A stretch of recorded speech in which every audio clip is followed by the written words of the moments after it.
In this video, I'll be building out a deck for a friend of mine using these amazing alternative foundation blocks called TuffBlocks. So my buddy and his wife have this old beat up wooden deck in the backyard for years and want a whole new updated one. As you can see, this one just doesn't cut it. You can't tell, but the ground underneath might as well be a giant potato chip with all its uneven bumps and hills, which really does make this a perfect candidate for the use of TuffBlocks.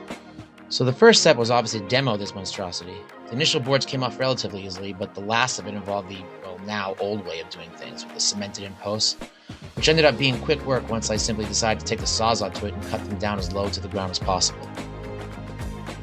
Next step was ground prep. Since the ground was already dug up a bit from the previous deck, we did our best to dig and sort of move some dirt around to level out the ground as much as possible. Unfortunately, this didn't really do the job as much as I would have liked. After laying down some weed fabric to help control future growth underneath the deck, it's now time for the actual layout. After defining the borders of the deck, you want to locate the four corners of where the TuffBlocks are really going to be.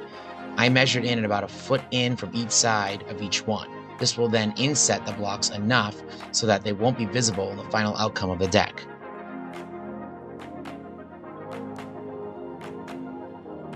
Next is the paver base. We poured out a few inches deep of paver base from one side to the other and started stamping away with tampers. You need to get this part as compacted as possible to prevent future movement of the base of the deck. I've rented gas-powered compactors before, but for time and budget reasons, we just decided to do this part by hand. Now comes the gravel. We put out a few handfuls of gravel to help with the leveling of the TuffBlock. Just pour some down, place the TuffBlock on, and use a small level to make sure it's level from both sides. If it's off a bit, just remove the block, tamp down a little bit in the problem area, and check again. You want to get these four initial corner TuffBlocks as close to perfect as possible, since all the others are going to be running off these four.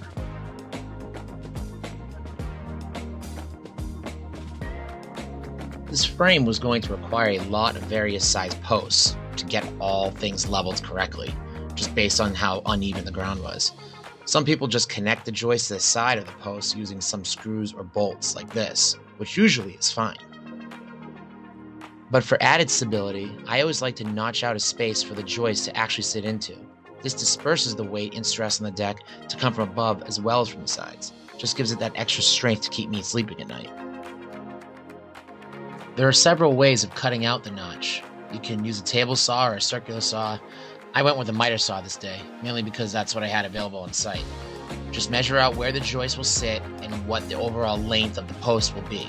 Then using the depth stop feature of the saw, which should be set at the thickness of the joist, which is usually about 1.5 inches, I cut several cuts right next to each other.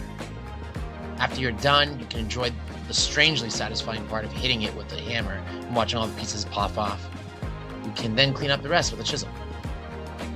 I then add one screw to temporarily hold the joist in place, then move on to the opposing side.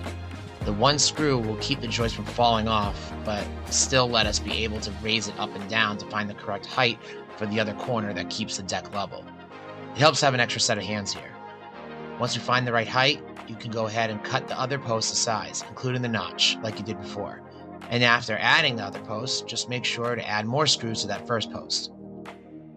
Next, you just rinse and repeat for the other side, making sure at least one of the two corners is also level with a corner that you did from the first one. As long as 3 out of the 4 corners are level with each other, the 4th will always be level, as evidenced here. I mean, my friend couldn't believe that those two front sides wouldn't be level with each other. I mean, just look at it. It just doesn't look like it would be if you look from left to right in the front. You can see that the right front corner looks way lower than the left one. So, I just placed a beam across, threw a level on it, just to prove it. TuffBlocks is basically the answer to all the annoyances anyone's ever had in the past with concrete form tubes or those clunky heavy concrete deck blocks. They're just super lightweight foundation blocks that are made from this recycled poly material.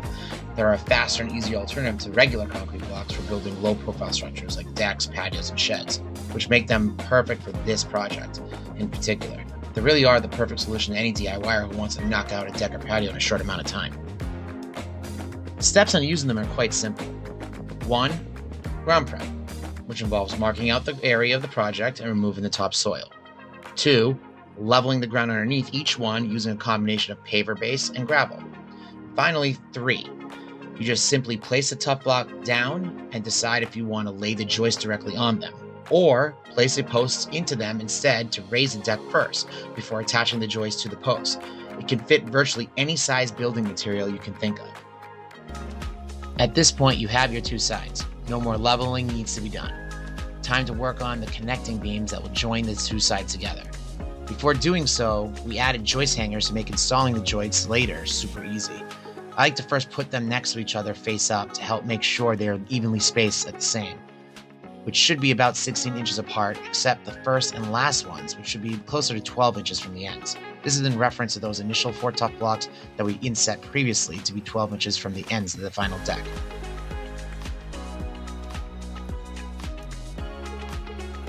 Now that you have your perimeter of the frame finished, it's time to fill in the middle. After throwing in the joists into the joist hangers, it's back to the Tuff blocks. All repetitive at this point, same as before, just throwing down paver base, stamping, then some gravel to level the Tuff blocks. You want your posts to raise up no higher than the joists themselves. Depending on the ground your deck is sitting on, some blocks might vary in height needed. I've honestly never had such variation like I did in this build though. It really was like building a deck on top of a potato chip. I've had some blocks needing an 18-inch post, while others not needing anything at all, and instead just having the joist sit directly into them. But that really is the beauty of TuffBlocks, because you can just customize each one to fit the height you need as long as you're making everything level. When finally finished with all the middle joists and its supports, you can cap the 2 open ends off by adding a final beam on each end.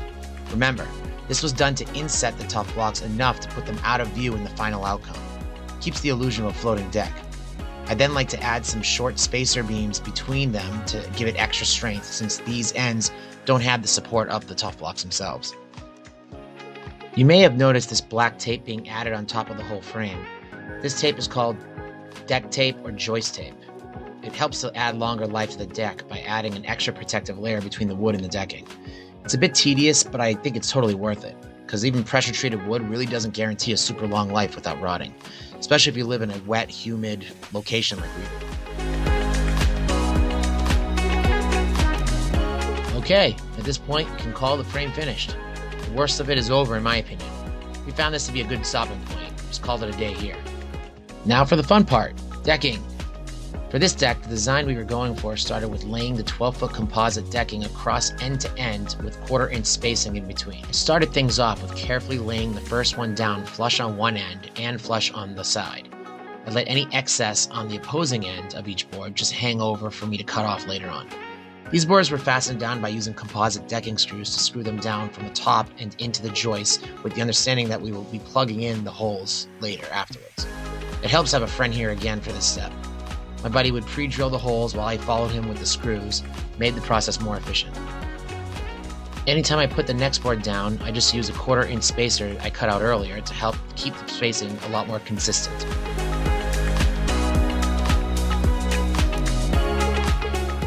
Then, like before, it's just rinse and repeat, keeping the boards flush on the same end and letting the other end just hang over, and using the spacer in between each board. Once you get into the groove of things, this part can go by relatively quickly. Though I admit, I did go through about 3 batteries when I was finally done. It's tedious, but it's definitely rewarding. I have to say this was definitely the most rewarding part of the entire build.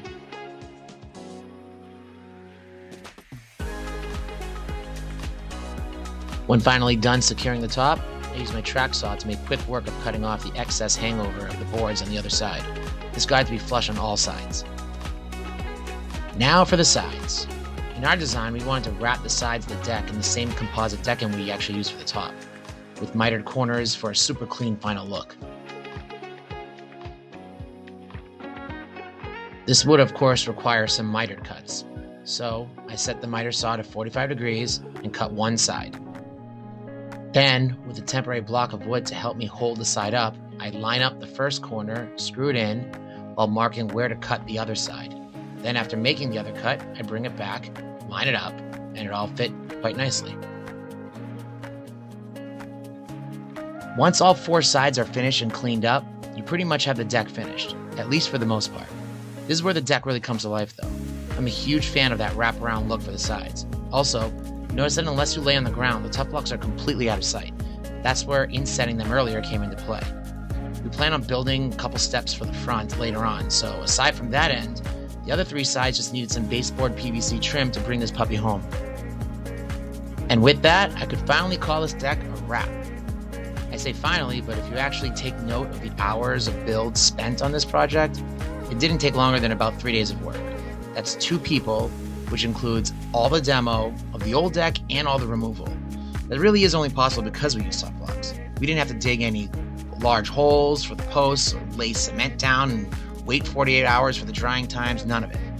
And now, with that, my friend and his wife have a brand new deck, and they will be enjoying it for years to come.